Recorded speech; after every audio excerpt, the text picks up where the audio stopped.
Hi, it's Robert Mendelson, Fractional CMO here in beautiful Montreal, welcoming you to another episode of the Fractional Pros Canada podcast. We're part of Fractional Pros Canada, the home for Canada's fractional community, and you can find us on Facebook. We bring you conversations about everything fractional that matters, for fractional executives and businesses from coast to coast. Think of this as your go-to spot for real talk, practical wisdom, and strategies you can actually use, all without the corporate fluff and with plenty of Canadian content. Whether you're a fractional pro or a business in our great country of Canada and beyond, this conversation is for you. Grab your espresso and let's dive in. Welcome to the Fractional Pros Canada podcast. I'm your host and fractional CMO, Robert Mendelson, here in beautiful Montreal. And from all the way down the street from North Vancouver in beautiful BC is Karley Cunningham. Karley helps ambitious businesses become the authority their market can't ignore. With 20 plus years spanning business development, positioning, and differentiation, she guides leaders out of overcrowded markets and into blue ocean territory where growth becomes far more predictable. Her clients around the world accelerate growth, increase profits, and improve stability through her proven surefire method. Today's episode is sponsored by the fractionalproscanada.ca directory. When Canadian businesses and their leaders reach out, and they reach out to me, which is happening more and more, looking for a fractional to fill a gap in their strategic C-suite, the first place I point them to is the Fractional Pros Canada directory. It's a curated hub for vetted, high-tier fractional talent. Fractionals, if you're not on the list, you're missing the room where high-value connections are happening. Getting listed signals to the market and to those business owners that you're a serious fractional executive ready to execute. So don't just be open for business, be findable. Go to fractionalproscanada.ca, get listed today, put yourself exactly where Canada's business leaders are already looking.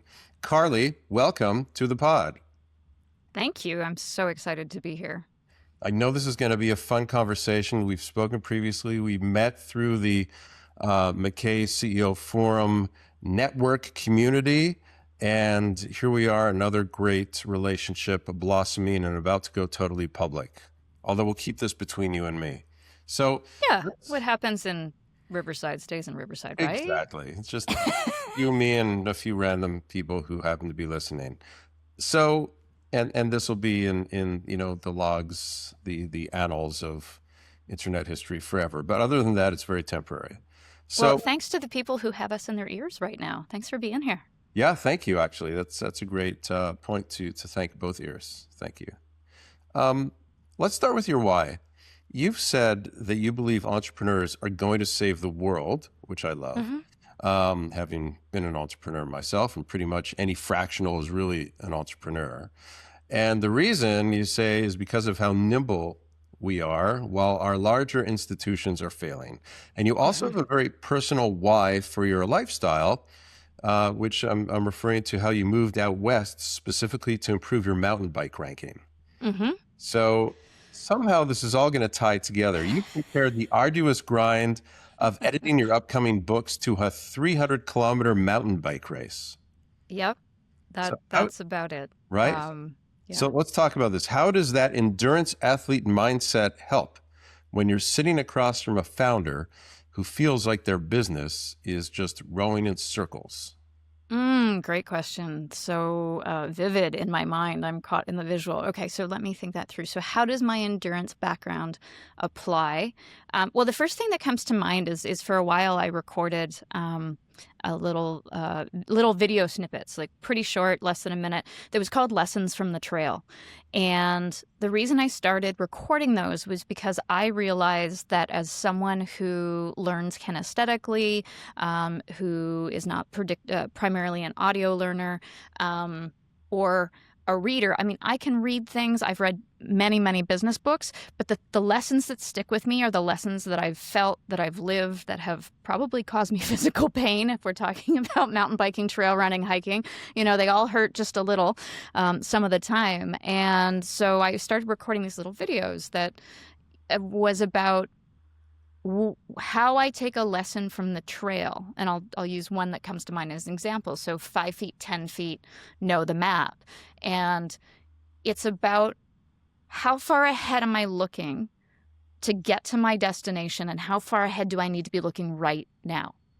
So mountain biking, trail running, especially on the downhills, very fast, very technical, and you need to be in the moment. And where I'm looking, whether I'm on the mountain bike or trail running, because it's essentially the same sport, just in different modalities, is I need to know what is the obstacle that's coming next, and then what's the obstacle after that. And then knowing the map is, well, where are my turns? Where are the climbs?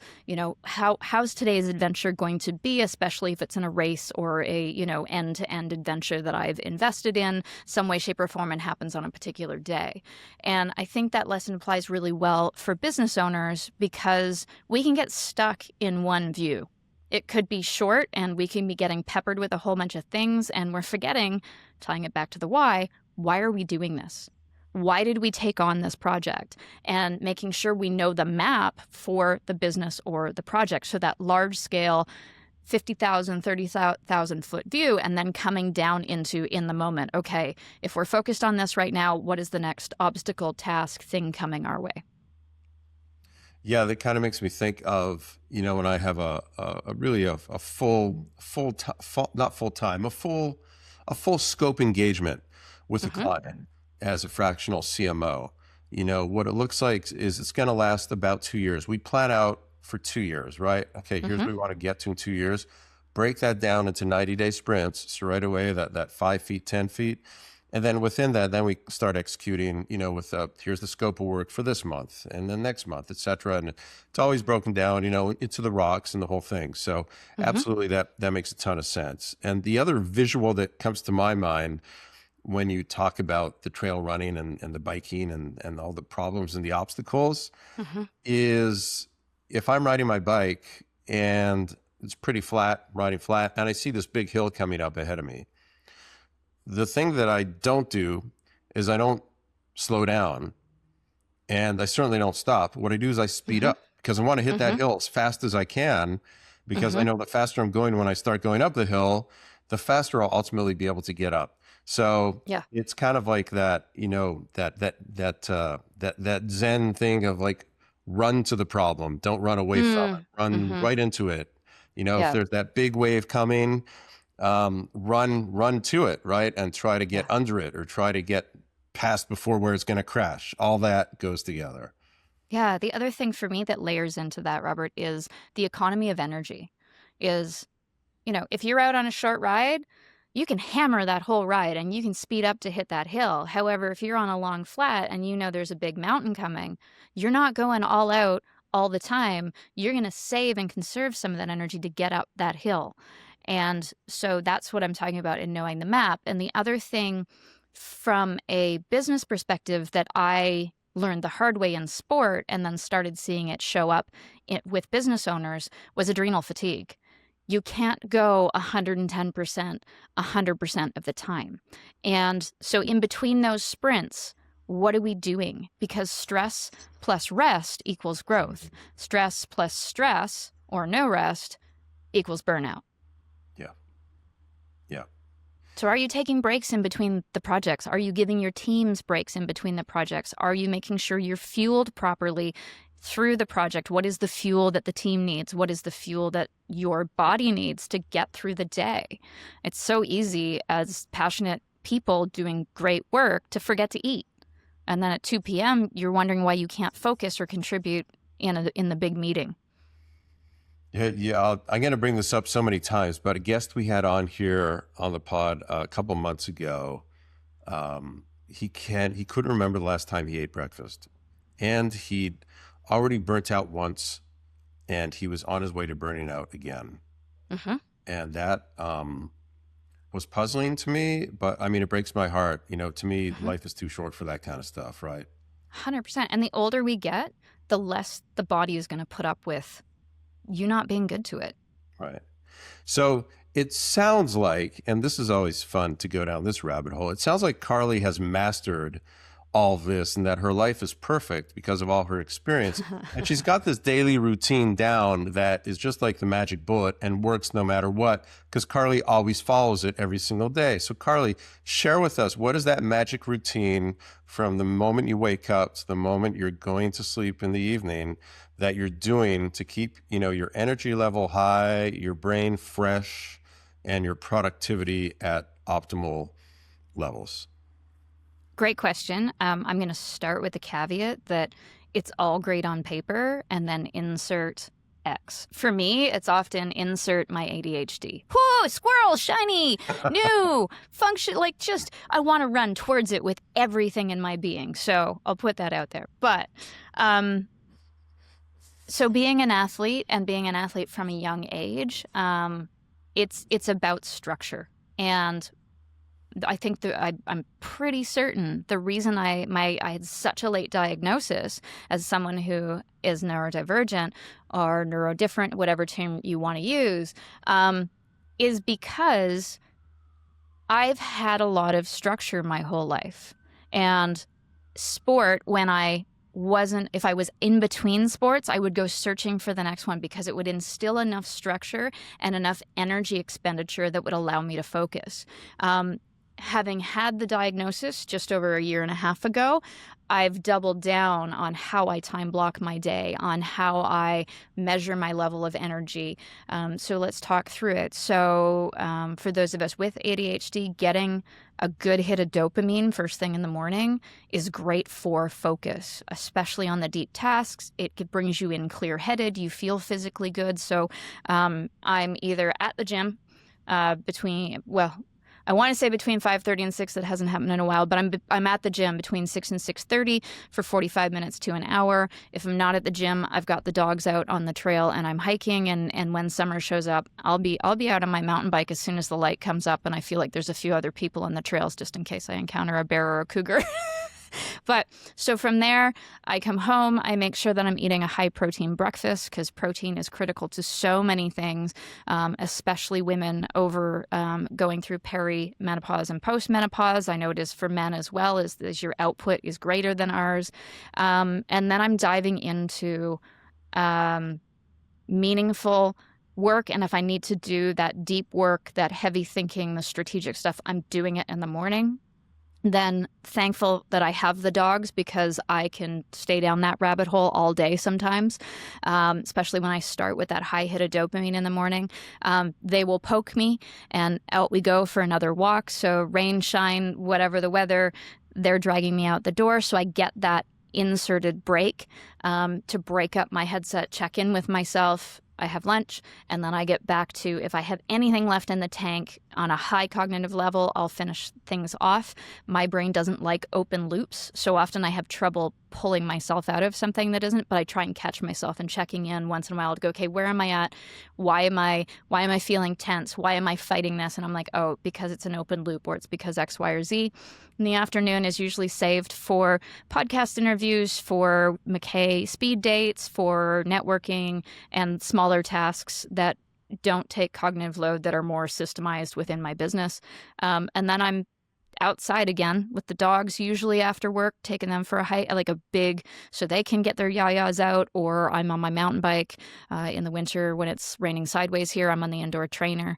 And then we eat quite late. I wish I could change that up, but if I want to get the most out of my day to get that play in, one of the values for me and for the company is what we do is serious work, but it doesn't mean we can't have fun along the way. So it's about serious fun. And then have a good dinner, wind down, read a little bit. So it downshifts. My brain shifts down really well when I read fiction, and then out. And I'm always aiming for 8 hours of sleep. Most of the time I'm getting between 6.5 and 7.5 hours. And I hear so many entrepreneurs, executives saying, oh, I only get 4 hours of sleep a night. And that is that same reaction is like, oh my gosh, I don't even know how you function. I can do it once in a while, but like those all-nighters for me, absolutely gone. Those were college.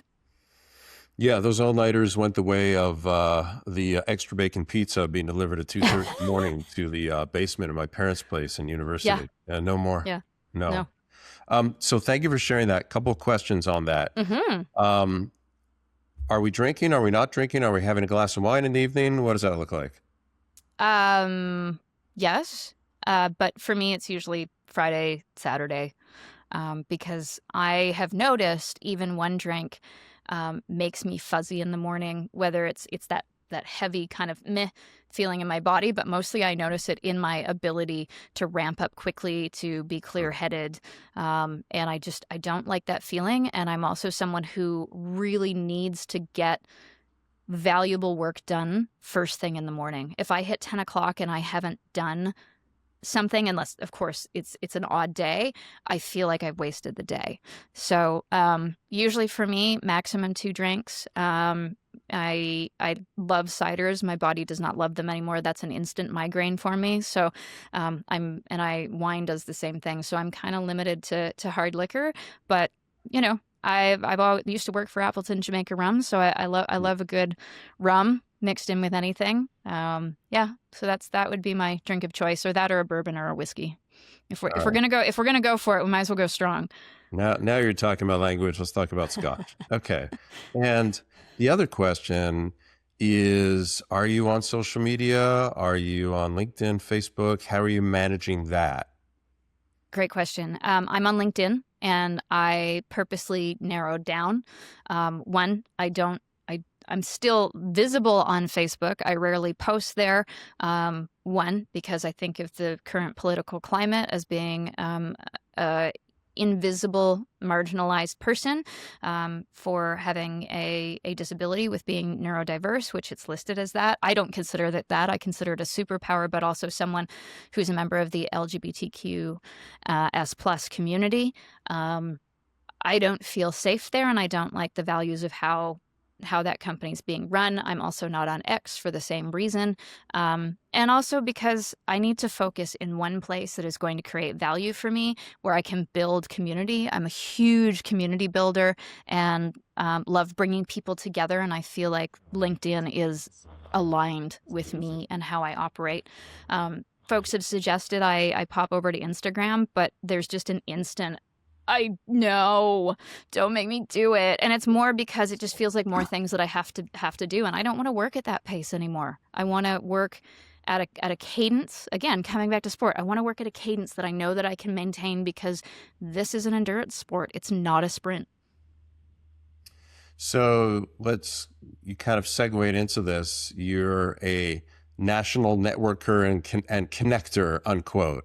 A national networker and connector. So, this conjures up images of Karley just, planing around the country, grabbing coffees with people all day long. So what does this mean? What does this look like from a strategic point of view, the method to this madness, and how you're building bridges, and what are you building the bridges between, and where are they leading you to?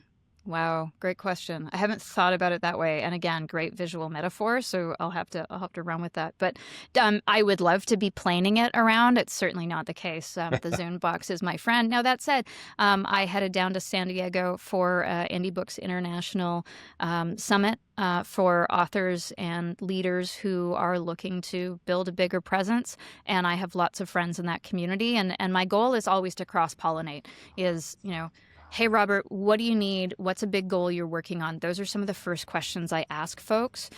How can I help? I'm wired to be of service, so much so that it sometimes interferes with me taking sales actions, because I'm great at sales. I don't like any approach that feels like a sale. For me, it's relationship based. I'm seeking to say, are we aligned? What is it that you're working on? If it's meaningful work, if it's purposeful work, those are the folks that I'm oriented to. How can I help you? And so whether it's connecting you to someone, say I met at the summit, or a speaker that I saw, my brain is always wiring itself and rewiring those connections. For example, one of the speakers that spoke brilliantly on the weekend or last week, he's in Vegas, and because he coaches authors who are moving into a speaking career, I know someone who develops a lot of products and helps authors turn their book into more product-based material. And so I was like, do you two know each other? Because you're both in Vegas. So my brain is just always making those connections and then asking folks like, can I introduce you to, I think you should meet this person. So it's all about strategic synergies. And then managing that is about who is in my sphere from a business strategy perspective. In the wealth planning and family office space, they use the term center of influence. And those are the people who would be working with my ideal clients or vice versa. And they're either ahead of me or after me. And I'm looking for, in that tight circle, strategically in business, not so much in relationship, friendship. I have a very wide circle there that doesn't have a lot of rules. But in business, I really need to stay focused on who are the people that are hearing about the core problems that I solve for my clients, who understand what I do or who can be educated on what I do and are open to that, and trading reciprocal referrals, who hit that right point, right when the client is at their height of pain, so they can say, hey, you should talk to Karley. And then, are you still running the Casual Fridays? I am not. We wrapped those up this year. The co-host felt it was time for a change. So I have that community, and we just made that decision about a month ago. So I'm looking at, okay, how do I continue to bring value to this community that formed around it? And that's still rumbling around in my head. So tell us what that was. That was an in-person meetup you were running in North Van every week, I guess, on Fridays, maybe? Casual Friday? Close. It was every 6 to 8 weeks. I had a series of co-hosts. The great thing was with those co-hosts is one of them had a fantastic office space where we could meet, and they opened that up, and they would take care of the food and purchasing the beverages. One of the other folks, she had the Serve Right certification. I have the marketing, promotional, brand building experience, and a team that can put out all the invites. And then so everybody was taking on a role. So it was a very light lift for all of us. And the reason I started it, honestly, when I moved to the North Shore, this is a bridged city. And so to get in or out, unless you're going to Whistler or going up over the mountains to Alberta, you got to go over a bridge. And there are days when things happen on one and something happens on another and traffic's backed up forever, or just traffic period in Vancouver can be really brutal. And I got really tired of, I'm heading down to a networking event that starts at 4:30 or 5, and I'm leaving an hour beforehand to go 8 kilometers, right? As someone in Ontario, I grew up in Ontario, so we'll drive for hours. I remember in college it'd be like, hey, are we going to Hamilton, Toronto? Are we going to London to go clubbing tonight? Not that we're in that space anymore, but here it's still that I don't want to drive over the bridge attitude. And I used to make fun of people because I used to live on the other side of the bridges. I used to make fun of people who were like, I don't want to drive over the bridge. Then I became one of those people because I formed the understanding of it. And it was, leaving an hour before the event started, getting stuck in traffic, and literally doing a loop between 2 bridges is not going to the event because traffic was so bad there was 15 minutes left and I was going to pay $30 for parking to run in and run out. So I just, it was a driving loop. Yeah. It's great for podcast listening. So I just got tired of it. And I thought there's got to be others like me on the shore who live work over here. And let's just take away the bridge equation. And it became so popular that folks were coming from Chilliwack, which is an hour to 2 hours away. They'd plan their Friday around coming into town and closing the day off with the event. So it was great. It was a really great event. And what were the topics? Like, would people get together, but you had speakers, you had topics? How did you choose the topics? And not at all. Not at all. It was a come and meet really good people who are committed to doing good work and find some strategic partners. And it took a year or two before the co-hosts were like, hey, Karley, you're the one who doesn't mind being at the front of the room. Do you want to get up and tell people like a little bit about us and the co-hosts? And so I would take 5 to 7 minutes to do that. Co-hosts would introduce themselves, and I might prompt a question to get people connecting beyond the, talking about the weather. And it was really about meeting good people and it was just that. It was Casual Friday. And sometimes the co-hosts every year we would debrief and they'd be like, well, what about if we did this? And I'd be like, if this gets any more complicated than it is to produce, I'm out. So if you want to run with it, and they were all like, right, casual Fridays. And I would tell folks, if you're on the shore, you go mountain biking beforehand, show up in your money mountain bike shorts and park your bike just outside there on the patio, like no pressure. And I think that's what people really appreciated about it, is that because there was no objective or structure other than come in and meet folks, they felt really at home. And I would just make sure that if there were new folks, I'm like, hey, who do you need to meet? And all the co-hosts were really good at helping folks meet other people. Lots of praise from introverts and ambiverts for this event. Yeah, it's interesting that you decided to stop it. I'm sure you have your reasons, but I think the trend is for more of those things happening nowadays. People want more human connection than ever before. We still got COVID PTSD. All the AI stuff, is it real or is it not? The only way to know is to be in person. There's a trend that's starting here in Montreal, and I'm sure they're not the first to do it, but they do this thing where they have morning raves. So they go to have you seen it? They go to a cafe, like it's like 9, 10 in the morning. You grab your coffee and your croissant. They got a DJ, and it's like a rave you'd go to that starts at midnight, but it's starting at like 9 a.m. Music blasting, and there's like 1,000 people just, bopping up and down the whole thing with a coffee and a croissant. It's pretty wild. I might need to find one of those here and just test it out. Sounds like a good dopamine hit first thing in the morning with your coffee. Yeah, I've got to go check one of those out. My son was at one, and my son is 25, and he said he was wearing earplugs and it was too loud. Wow. But the concept is great. Like I just want to go check that out. Yeah. Maybe you can start them over in North Van to replace your cat. All the ideas, all the entrepreneurial ideas. All right, so let's talk about your transition from the agency world, because you spent over 20 years in the branding and strategy space. And I think you mentioned to me when we spoke, you framed it really nicely. You mentioned that you're coming out again because you realize branding and positioning are just parts of a much bigger discipline.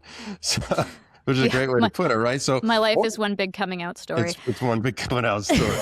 So what was the light bulb moment where you realized that a shiny new logo or a website refresh wasn't really the fix for a business that felt fragile as it was scaling, that was not what they needed to be doing? Great question. I would say it was a series of moments. And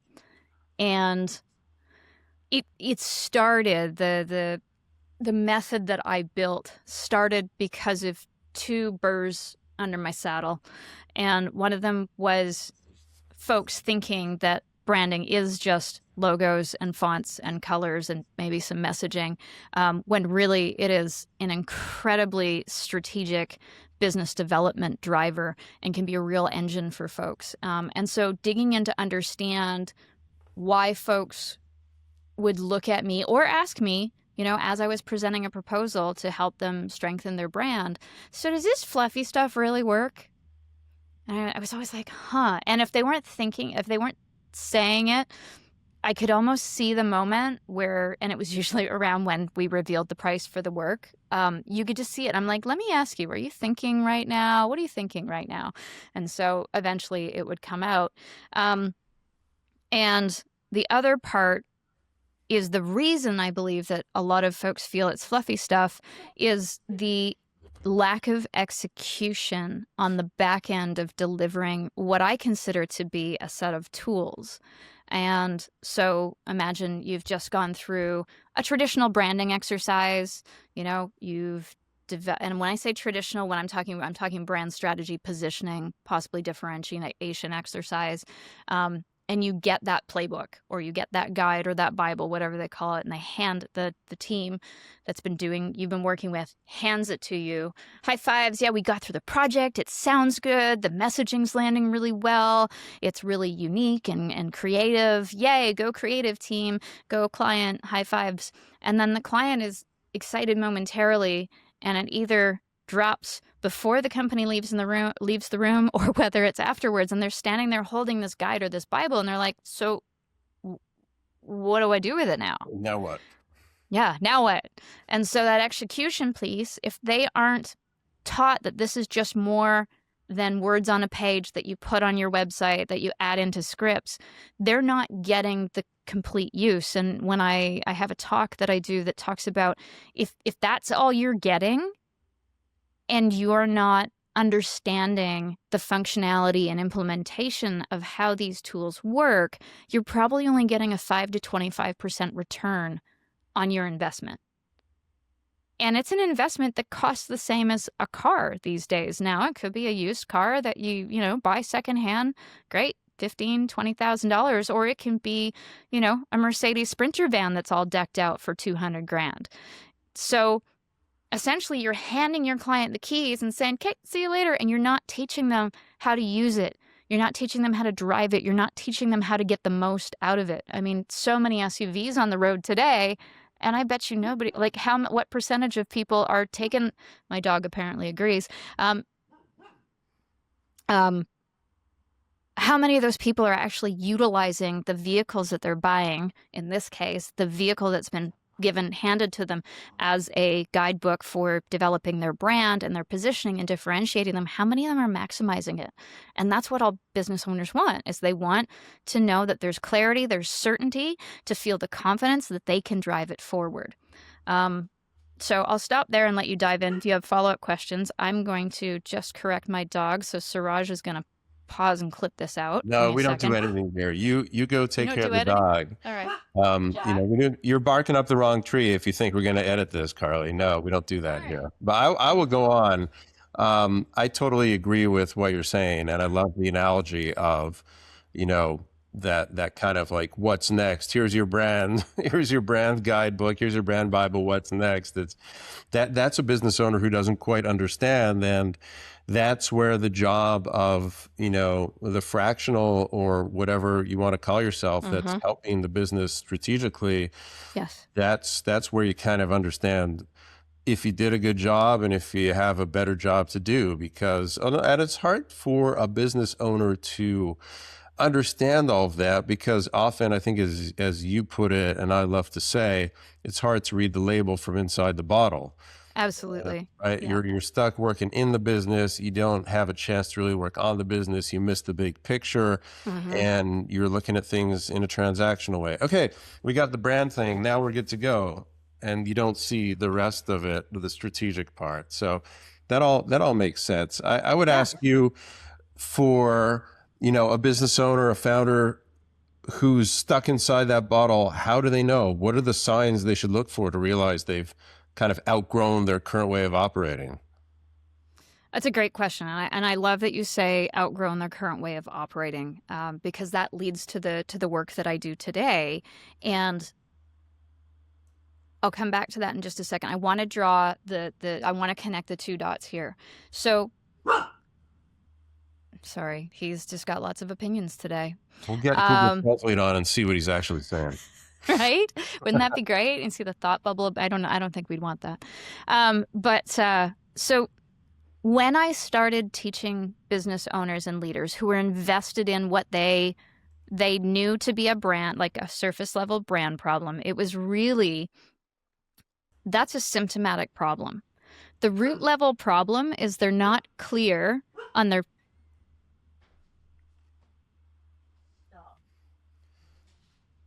This is when we talk about noise in marketing channels, right? This is a great example. I know. And you know what? Normally he's so quiet. Yeah. Yeah. He's not normally that dog, but he's got a burr under his saddle right now. But so the typical problem, if folks are seeing that they have a branding problem, it contributes to, on the surface level, also lending to marketing problems. Our messaging's not clear. We're not landing enough of the right clients. Our team isn't sure how to tell our story. Once I took that set of tools that I was building for business owners, and And it was often they were coming to me back then in the start of, we need a new website. Okay, well, who's going to write the content? Well, we will. I'm like, great. What content are you going to write? I don't know. Or they would write their content and they wouldn't be happy with it. It's because they're missing a fundamental layer of tools that sits below. When you said operating, it's exactly what I do. I build the fundamental tools that sit below any operating system, whether you're using scaling up, whether you're using EOS, insert that here. And what it is the business logic, the decision logic of the business. Our purpose statement. Why do we exist beyond making money? What are our values and guiding principles? How do we show up? How do we act? What are we being held accountable to? What is our character? How do we want to show up in the world as a collective and as a business? What are people going to think? What do we want people to think about us? And the 3 to 5 year vision. What do we want to need to achieve in the next 5 years if we're going to take a run at this BHAG that we've set or this moonshot that we've set for ourselves? So these are the core fundamental beliefs and truths of the company. If those aren't clear, anybody beyond leadership, and that can be one person, that can be a leadership team who hasn't bought into this, is lost because often this is the case where most founders are running their business on instinct. So this means that the most important things in the company live in one place, and that's in their head. That can be founding partners, right? It's all trapped up here. And so that's what I was pulling out of business owners' head to help solve these symptomatic problems. But as soon as I started teaching them that these plus the value proposition and the brand story, and it's messaging, but it's also a very powerful set of tools. What sets you apart from the competition, and how do you discuss that, and how do you live that? How do you live your brand promise? How are you teaching everyone in your business to do it? So once we got that business logic and what makes them brilliant as a collective out of their heads and onto paper, that's where it turns into this magic set of tools. And so that's what I accidentally built, was this method and this decision logic that turns what's into your head into a shared set of rules to guide the entire business. And what I found was that it greatly accelerates growth because everybody's using the visual, rowing in the same direction, knowing what race they're racing, knowing what the distance is. They all know the guidelines and the rules. So I can't help but continue that. So from the business owner's head, get it down on paper. You've now operationalized it. Nowadays, at least in my world, the next step is that becomes a really nice, juicy knowledge block to put into the AI so that everything 100%. the AI is generating is aligned with all those values and the vision and all that fun stuff. And speaking of that, there's so many ways that this can get used. And I've just fired up another partnership and a new business with an entrepreneur who knows a ton about AI. And Sean's been building this AI engine online and understanding SEO and all of the new, is it GEO and AIO? All the acronyms. Acronyms drive me crazy. Right? AIO. Yeah, like all the EOs. And so we've figured out that when you have that base level clarity in depth, there is a powerful thing that can happen. And the thing that we're working on building is being able to take thought leaders, whether that's the thought leader within a division of a company, whether that's the thought leader at the top of the company, who they have the expertise. It could be a series of experts in your company. If you've got an engineering firm, professional service firms are great for this, is they're too busy doing the work, but how do we put them out front and make them visible? Well, it's really easy if you can, when you're on site, talk about, hey, here's a problem I noticed today. These are the 3 things we do with clients to help solve it. And what our system is going to do is it's going to run it through the AI, leverage those foundational tools, the character, the essence, the value props, the language, and it's going to fire up articles and social media pieces for them. So they don't have to sit down and write it and think about it. It just removes that weight. So a lot of what I do as I'm talking about this is I remove what I call the head and shoulders method. Let's get it all out of your head and take the weight off your shoulders. Sounds like you just described the Paddlecast tool, which is an AI-powered workflow that I'm using from my buddy Joe Frost over at your CMO. And it's exactly that, right? You get the executive to do a 30-minute podcast, roundtable, panel cast, however you want to do it. Feed it in, and boom, you've got content for a month with a few different great pieces. So, Yeah. excellent way to incorporate AI into a marketing department. Let's Mm-hmm. talk about your surefire effect. Yeah. So, you've had clients achieve 5-year goals in just 2 years, and Mm-hmm. others who've seen 70% year over year growth with zero paid advertising. Now, I Mm-hmm. think every single business in the world wants that, right? You got some people paying attention now. So when you go into a complex technical business, or even maybe not a complex technical business where the value, maybe it's tangible, maybe it's not, but I'm guessing you see some patterns as to where the first silo is that you Mm-hmm. usually have to dismantle to get those kinds of results. Yeah. That silo is the visionary's head.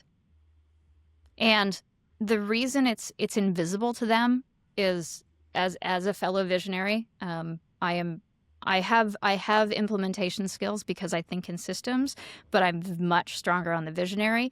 Is I can see the vision, the thing, how it operates, what it is. I can see it in my mind, and it is so clear to me, and I move quite quickly that I forget that I may not have explicitly explained that to the people around me working on the project or the tool or the whatever it is. And so we as visionary leaders, and if it's a multiple team, we've spent hours figuring out what this is, and we forget that it's in our heads and not on paper. I do a preliminary audit with our clients, and I'm like, okay, so do you have these tools? And they're like, yep. And I'm like, great, can you send them to me? And they're like, well, we know what they are.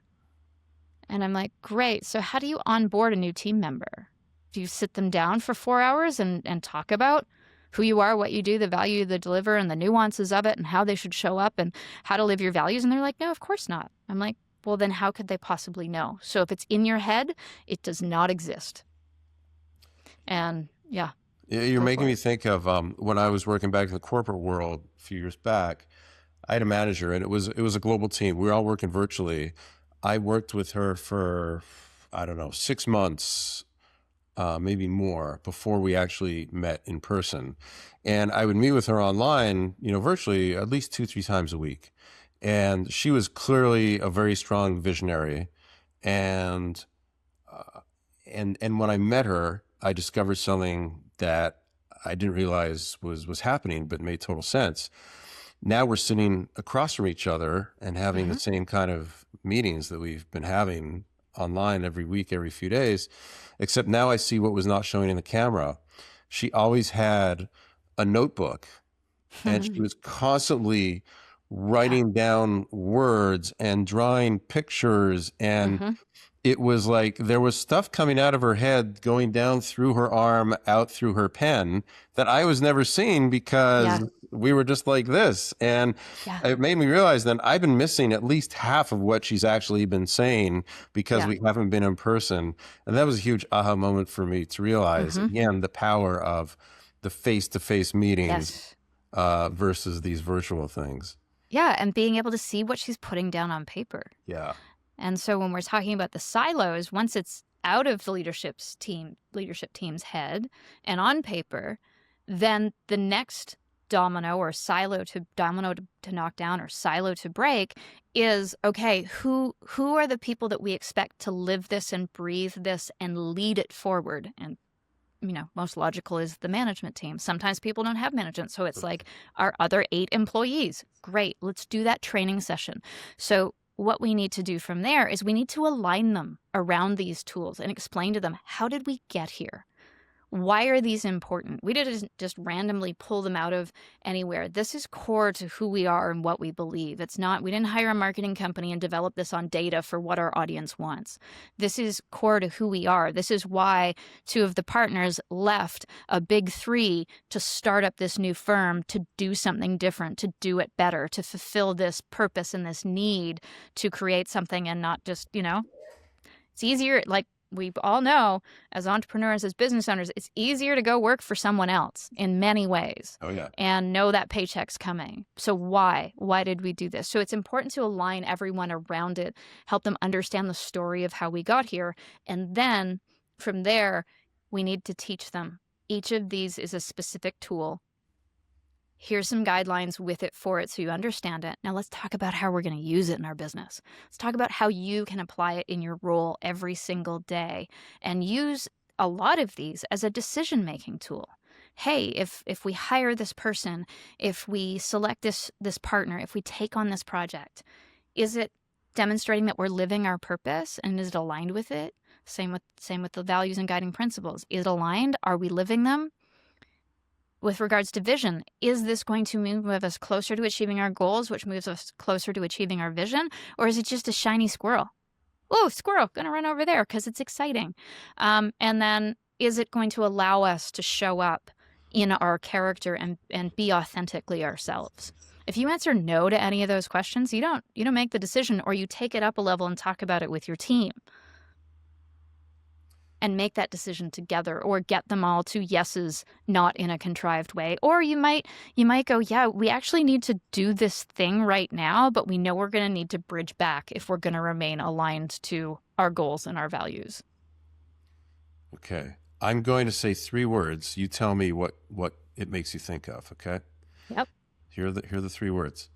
Tiny marketing actions. Yes. Pamela Slim. Go on, tell us. So I was the test pilot for tiny marketing actions for Pam. And I won't go into the full story, but I do have are we okay with 4-letter words on this podcast? Oh yeah, there's nobody. Okay, so I spoke at fuck up nights because I had a really good fuck up in my business, and it was I stopped nurturing the community around my business, my COIs that we talked about before, and it was because I had great work coming in with really aligned clients, and I made the mistake that I know not to make, but I was just so busy, I didn't have time to go out and nurture my network, and business all of a sudden, not all of a sudden, but it felt like when I put my head up, all of a sudden, there was no more business coming in the pipeline, and so I went through a mental health crisis out of worry and anxiety of I had sunk the company, and both my wife and I were in it at the time.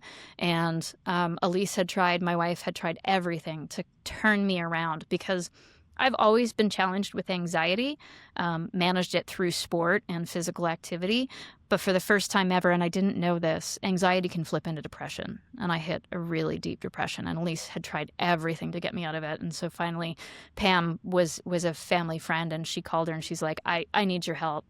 I need your help with Karley. And so we rolled into Pam's business lab, and she triaged my situation, and she's like, okay, you are in a fragile state. You can't take a lot of overwhelm. Your body's tapping out on you. What can we do to build your business back up? And that's where the term tiny marketing actions came from. And she also talks about it as be planting seeds every day, seeds of relationship, seeds of driving and delivering value. And so tiny marketing actions were formed, and then I started tracking them and built a system for myself. Shocking, I know, for those listening along. And that is something that I have grown my business on for the last 10 years. Do you still have a physical tiny marketing action tracker on your desk? As she leans down and grabs it. Every year I buy the same one. A little bit OCD over here. There it is. I do. And the reason I do is because I've always got so much going on up here in my head. If that binder, that day planner where I can put the stickers is not on my desk in the morning, I forget to do my tiny marketing actions. And I know that when I complete the 5, I get to grab a sticker and put it on the day. If I do 5, stickers there, and I love seeing streaks. My running watch actually taught me that through haptics and awards and tracking it, and that's all in the Fuck Up Night story. If anybody wants to dive into that a little bit more, sounds juicy. Can you give us an example of what a typical day's 5 tiny marketing actions would be? Definitely. I wouldn't call this one tiny, but I would probably rank this one as 5 because we're spending about an hour together by the time we do the wrap up and we've done the green room and we're doing the interview. So making sure that the load is distributed is important, but a tiny marketing action could be me following up with you in a week and saying, hey, Robert, thanks so much for having me on the podcast. How can I help you this week? What have you got coming up that I should be keeping my eye out for? It can be a virtual coffee. It can be as simple as I booked a virtual coffee with your business partner, if indeed you have one. And I believe you do. I'm right on that, am I not? Yeah. There we go. I did do my research. Joe Frost. Yep. So I reached out to Joe and said, hey, I was on the podcast with Robert and I'd love to get to know you too. Check. Tiny marketing action. See him in 2 weeks for virtual coffee. Check. Can be sending someone a card, talking about being more human. How do we get in front of people that's not digital these days? I think that's really important. One of my good friends, Jamie Shibley at the Expressory, has built a whole business off of that. Imagine that. Face-to-face communication encounters.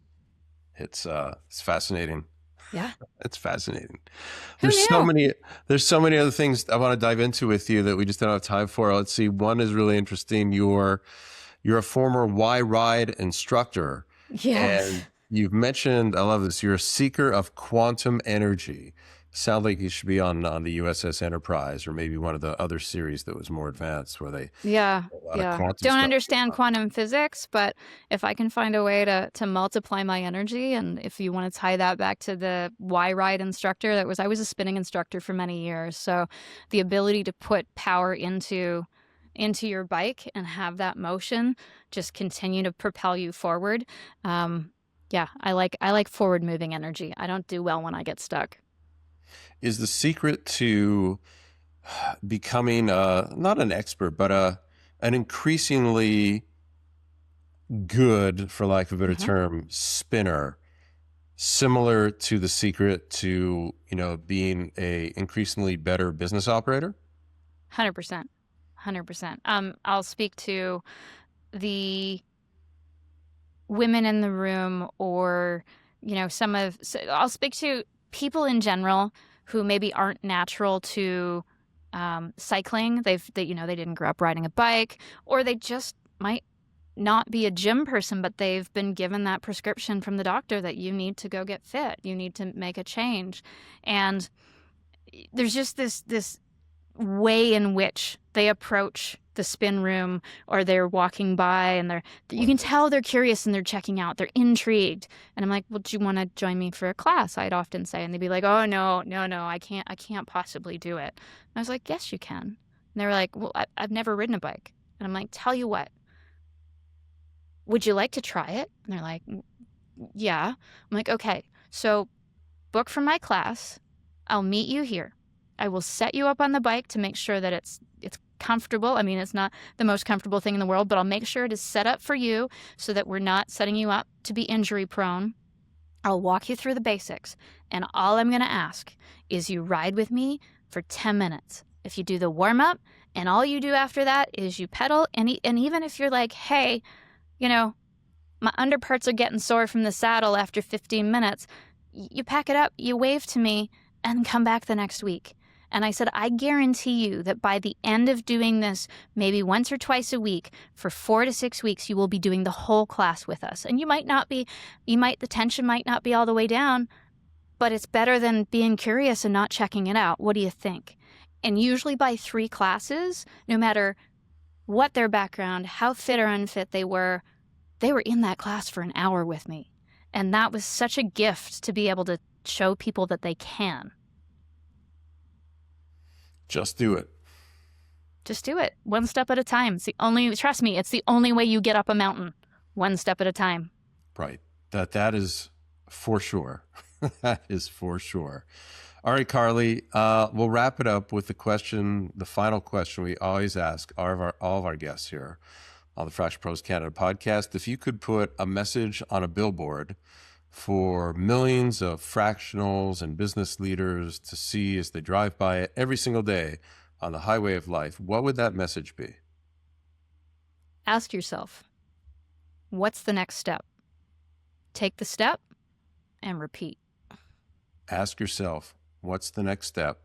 Take the step and repeat. All right. Love it. So applicable to so many things, and keeps, I have a saying I've had for years. One of my personal mottos, mantras is keep on moving. Yeah. And it's inaction that can quite literally kill you. Ask me next time about my adventure into the Grand Canyon. All right. We'll save that for part 2. Awesome. Karley, thank you so much for sharing with us today and joining us here on the Fractional Pros Canada podcast. Thanks for having me. That's a wrap on another episode of the Fractional Pros Canada podcast. If you're a fractional professional based in Canada, we'd love to have you join us in the Fractional Pros Canada Facebook group, the home for Canada's fractional community. It's where Canadian fractional executives connect, share insights, and help each other succeed. Until next time, I'm Robert Mendelson, Fractional CMO. May your impact be full-time, even if your hours are fractional.